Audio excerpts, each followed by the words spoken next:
哇！露露，哎呀！走呢啲。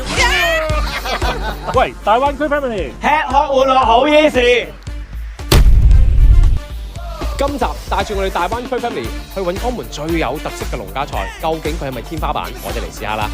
吃農家菜非常好吃，非常好吃，非常好吃。吃什麼的話靠你們啦。抓什麼吃什麼是吧？對，抓什麼吃什麼。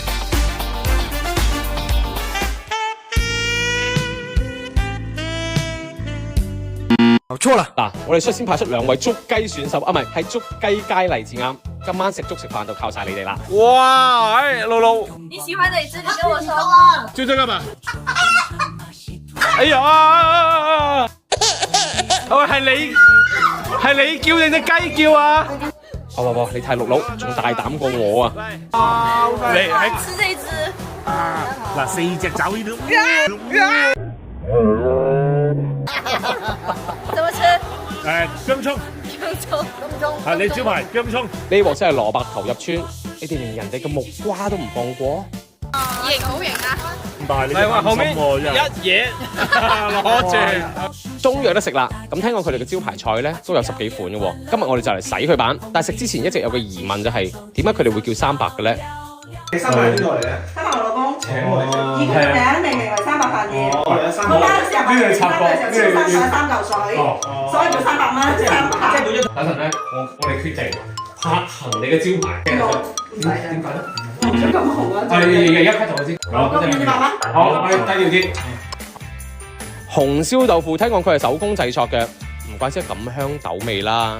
滑捋捋㗎，點解嘅？同我一樣。同你一樣滑捋捋啊？點解會咁香豆味啊？呢個酸梅豬手都係佢哋特色，滿滿嘅骨膠原，女人至愛啊！第一次嗰豬腳薑嘅味。係啊，你都嚟啫，你咪有。同埋個韭黃炒蛋都係佢哋必點嚟㗎啦。呢個韭黃炒蛋真係最必嘅。跟住落嚟就係老闆娘推薦嘅頭菜蒸肉餅，大頭菜咧就係塘廈嘅特色，龍船飯都會有啲味餸嘅喎。呢個肉餅我覺得廣州可能食得到啊，佢有好香嘅豬肉味。跟住落嚟呢個白霎丸簡直驚豔啊！佢用熬製過嘅魚湯，再扣翻條魚，所以啲湯汁咧係奶白色㗎啦。哇！好香。真係好食啊！好好食呢個。OK，主角嚟啦！呢隻就係啱先陸捉隻雞。來，你嘗一下，是不是剛才古裝的時候？沒有啊！誰都可以啊！我先確認一下眼神。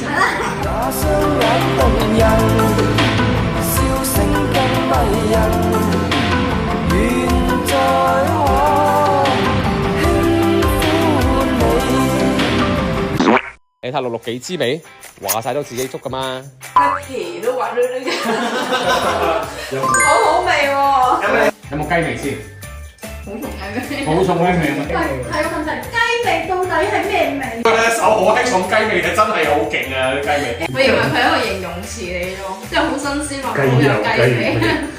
雞味佢有啲雞子，準備去到酥又去到酥，就好濃嘅畜生味咯。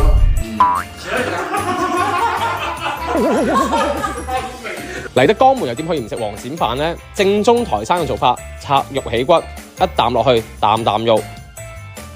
除咗以上呢啲嘢咧，仲有好多特色招牌菜嘅，睇落去好普通，街邊大排檔都會有。但係佢哋可以將最簡單嘅嘢發揮到淋漓盡致，呢個就好考驗廚嘅功力啦。三白農莊果然冇介紹錯。